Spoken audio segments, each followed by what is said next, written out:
And we're live. All right. My hat's a little bit wonky. That's okay. That's okay. Welcome to my chamber of excitement.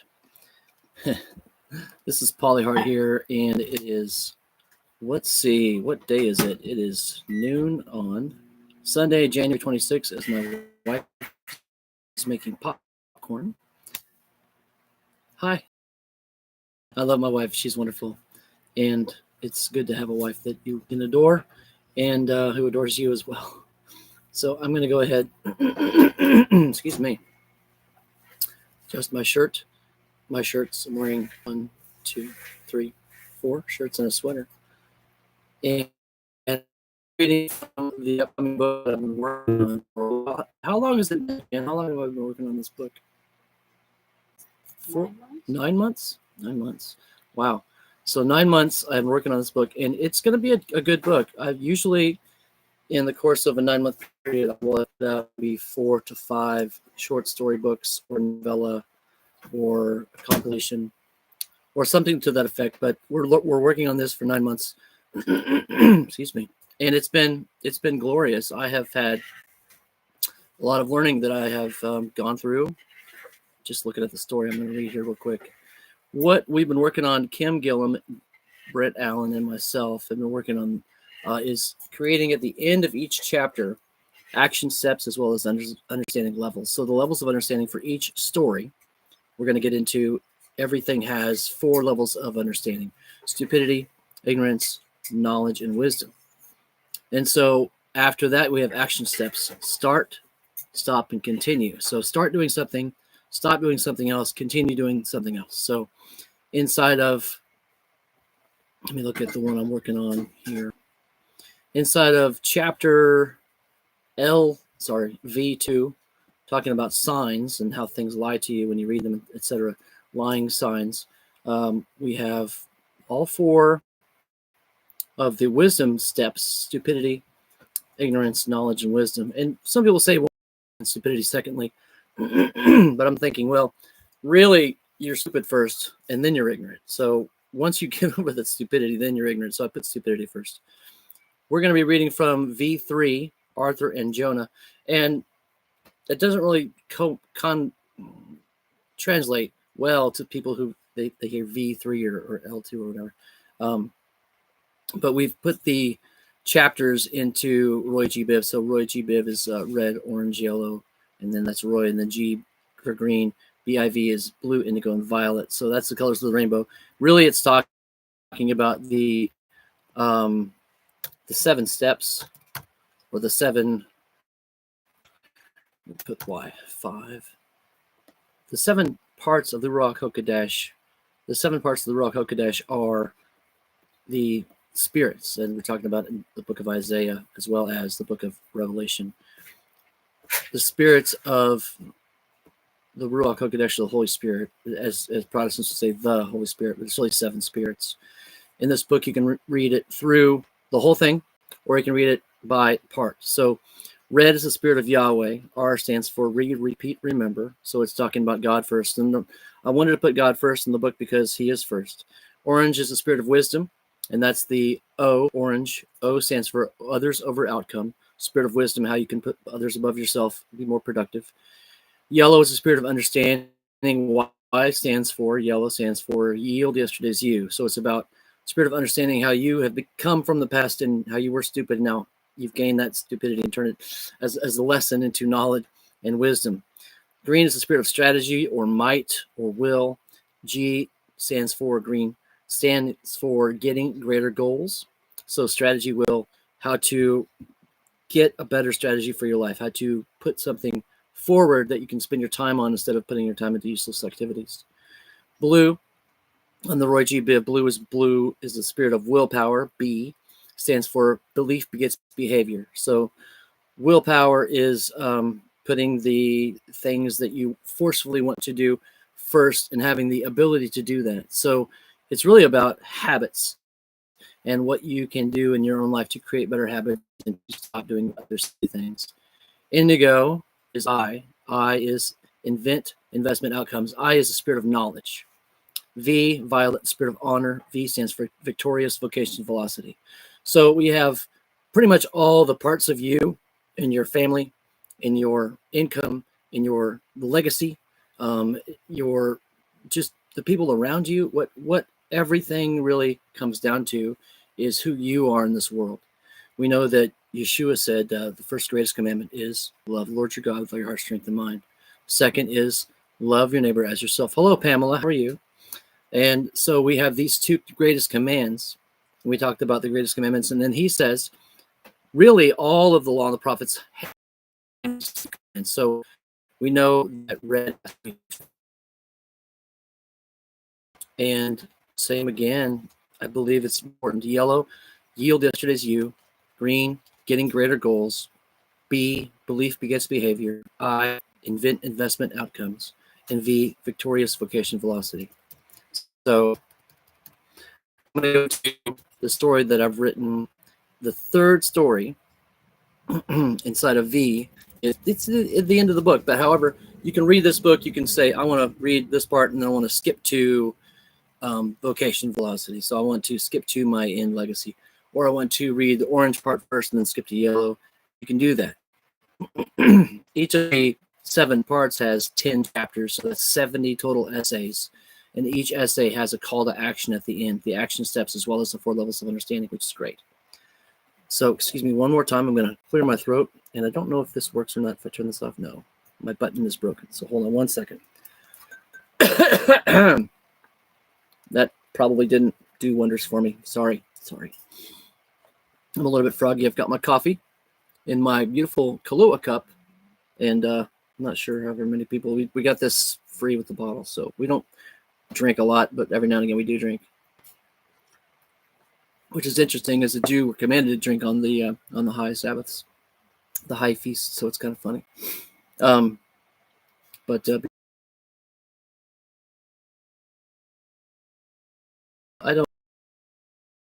just buy because every now and again I just do, and it's not really anything that has a hold of my life. It's like chewing bubblegum. Sure, I'll chew bubblegum once in a while, but yeah, no, not really all the time. It's not a habit that does anything detrimental to my life. V3, Arthur and Jonah. It was August of 2022. Arthur and Jonah were in the same grade in school. They grew up just a few blocks from each other. They were very different people, but it happened they went to the same church together. And they got along for the sake of their parents. One fine sunny Sunday morning, a visiting missionary came to preach to their church. His name was Hosea Longstride. He was very famous. His tales of preaching to the people in the jungles of Central America were legendary. He had preached so many of these things into the jungles that he became a hero to the people in the jungle. Many of the jungle elders decided to share with this white preacher the lost city of El Dorado. He had thought it was all a myth until the elders brought him to a place and allowed him to carry as much gold as he wanted back, but no more. He agreed and collected what he could for some broken down buildings made of pure gold, bricks made of pure gold. I need to rewrite that. Walking back with that's the interesting thing. Reading to someone else makes it sound like, oh, I should reword that. Walking back with the elders, they laughed at him because of his greed. He had collected too much. So Hosea buried most of it then and there, only keeping enough to be able to travel fast. Even now, at the podium, he talked of that gold and his greed and how he never went back to get it because he knew he didn't need it. It was just such a temptation. He told the congregation that one day he would divulge a secret of where the gold was buried. Arthur and Jonah watched him pacing back and forth from his excited preaching from this very peculiar vantage point as they were seated on the stage with him, being the altar boys that morning. And if God doesn't want me to ever go back to the meeting, he strike me down both here and now, Hosea shouted from the pulpit. And it was at that exact moment, so the newspaper reported, that the earthquake hit and the ceiling of the church collapsed. Miraculously, no one was hurt except for Hosea Longstride. The church bell had dislodged from the tower and fell straight through the center of the church, effectively cutting him in half. The bell landed on Hosea, nearly crushing him to death. The design of the interior of the church made it impassable for the audience section to get up to the front of the building. From the near total devastation of the collapse of the roof, it cratered in the entire altar area, forming somewhat of a wall between the audience and the stage. Hosea, not having to succumb to shock, looked down and realized the bell had crushed most of his body. Not panicking, he motioned the boys over which he could reach them. Both Arthur and Jonah were huddled in a corner and too afraid to move. Knowing he would not be able to be saved in time, he beckoned the boys closer and told them the location of the gold. He made them promise that they would tell no one, but to find the gold themselves. They promised the dying man his wish, and sure enough, by the time he finally got help, the preacher had died. Well, years passed. Arthur moved away, no one knew where, but Jonah remained in town, went to the local community college. He didn't get a degree, but rather he audited courses. He pursued archaeology, sociology, Spanish, and a little engineering for variety. He supported himself by working at the local hardware store and camping store, selling goods. He also volunteered with the local Boy Scouts of America and went with them on their camping trips almost every weekend. He was 25 and kissed his parents goodbye. He only said that he would be traveling. He was vague about his destination. Others questioned him. Where are you going? What will you do? Where are you headed? Do you have a job lined up? He told them he'd been saving for years and years and was working.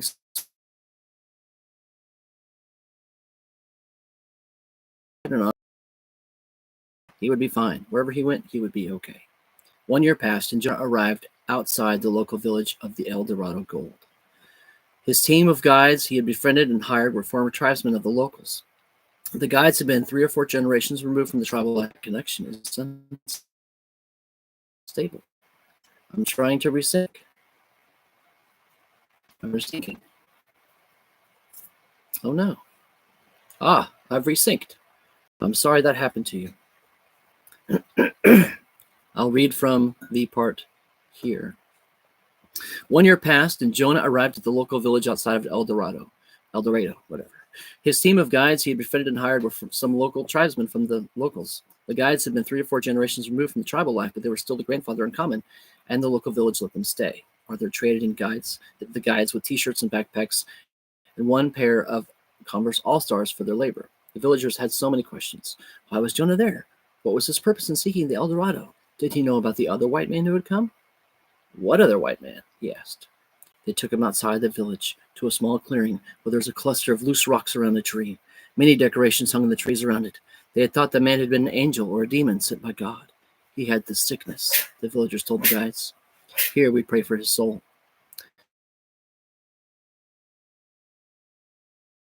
The tree, as an Jonah stepped up forward and looked at the photograph closely. Underneath the crazed, matted hair, Jonah recognized Arthur. Nothing more than a madman in the photos.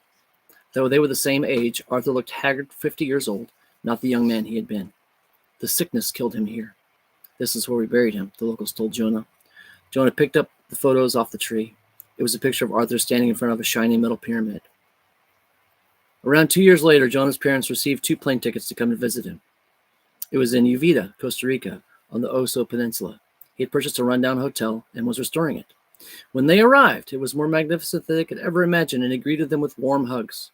He never told them the full extent of his adventures, only that it had been worth the preparation. He shipped Arthur's remains back to his parents in the States. He told them they were welcome to stay as long as they liked, and they took him up on it, so his parents came to live with him in Costa Rica.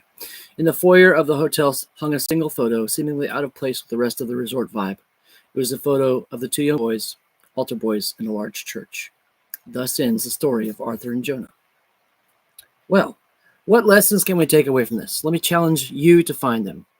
Is there a lesson inside the story that would help you define your problem? Is there a lesson inside the story about preparation? What about timing? What about knowing who you are? Are there a million things you could learn from this story? Yes. Yes, yes, yes. In order to do this, we must once again go over what Jonah did correctly and what Arthur did not do. I'd like to help you amplify Jonah's success by shifting our paradigm and drilling down to Arthur's actions. Helping us do something might just help us understand how to do something. Arthur and Jonah both knew the exact location of the lost city of gold. Excuse me. As they both finished high school, however, their minds diverged drastically different plans.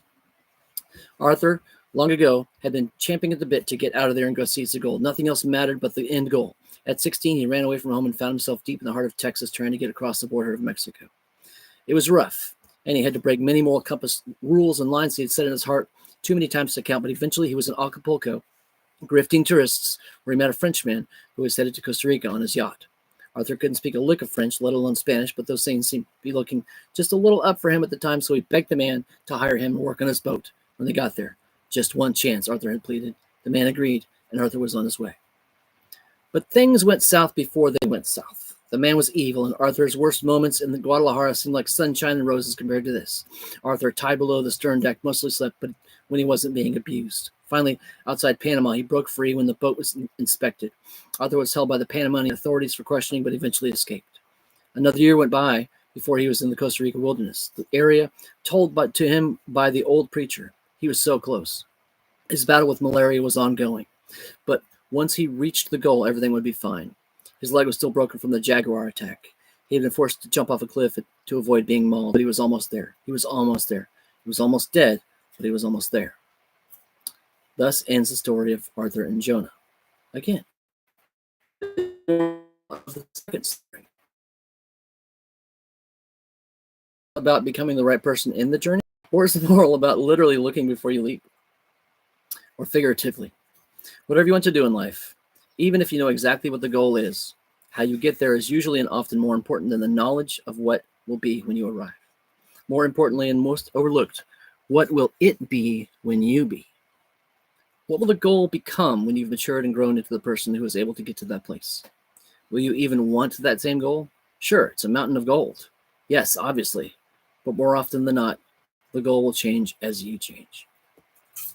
So, that is chapter V, number 3, Arthur and Jonah. Many times in my life, I felt like I was Arthur. I felt like, things are fine. I can just keep on going, keep on trucking, keep on doing the thing that I'm doing, and never really care about knowing anymore. Arthur decided just to plow on it. Age 16, left home, did whatever the heck he wanted to do. Jonah, on the other hand, went to school, volunteered with Boy Scouts, so he knew the outdoors, he knew engineering, Spanish, he knew more than Arthur did. Jonah, I think, saw that the preparation to get to the journey was more important than the preparation to get through the journey was more important than the goal of the journey. And so a lot of times in life, we look at ourselves and we're like, well, man, I'm just going to go for it. And we fail. We do talk about failure a lot, but let's talk about this chapter, the 4 levels of understanding. Stupidity. I ain't through no jungles, man. Forget that. That's the stupidest thing you could get from that story. Ignorance. Why did he even come back? That one dude should have left and stayed gone. So ignorance says, why did the preacher even return? Yeah, that's not the point of the story. Knowledge. I see that action is not only the key to getting what I desire in life. There is a plethora of planning that must be enacted. There are goals and strategies that must be defined. Skills need to be acquired and attained for a suitable resolution for my future. Aha. Wisdom. It is the one who leaps before they look who is in peril for their life. Rather than just winging it, I must overcome the desire to respond instead of react. Proactivity versus reactivity must win the day. I must set out with the exit strategy in mind, knowing that all of the corpses on top of Mount Everest were once highly motivated and inspired people just like I am now. Yeah, that's some truth right there, man. Everybody who was dead on top of Mount Everest got there, and they said, yay. Or maybe they got halfway there and said, I'm there, yay. And then what? They died because they didn't have an exit strategy. They didn't know the full plan. They didn't understand the entire thing was a journey. Oftentimes, the journey is more powerful than the goal. And that's where we get into it in a different chapter. We talk about goals versus milestones. I think a lot of time it's important to set milestones instead of goals, or rather, to set a goal for each part of your life that will get you to the next goal. So if you set a goal and you get to the goal, oftentimes there is frivolous rejoicing. There's a sense of accomplishment. There's a sense of finality. And we're never done. You can't just say, I'm done. And then you just kind of like waste a couple of months in being done. And then you're like, wait a minute, this was just a milestone to get to the next place. So that's on right there. So the action steps. So start, stop, and continue at each chapter. At the very end is the call to action. What are you going to do? So what are you going to start? And I'm not going to read what I have to you, but I want you to think. In the story of Arthur and Jonah, they're both altar boys at the church. They both get the same information. They both have the same destination in mind.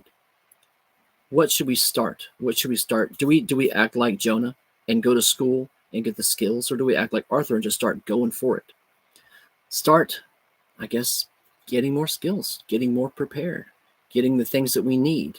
Are you writing a book? Maybe you should read other people who have wrote a book about how to write a book.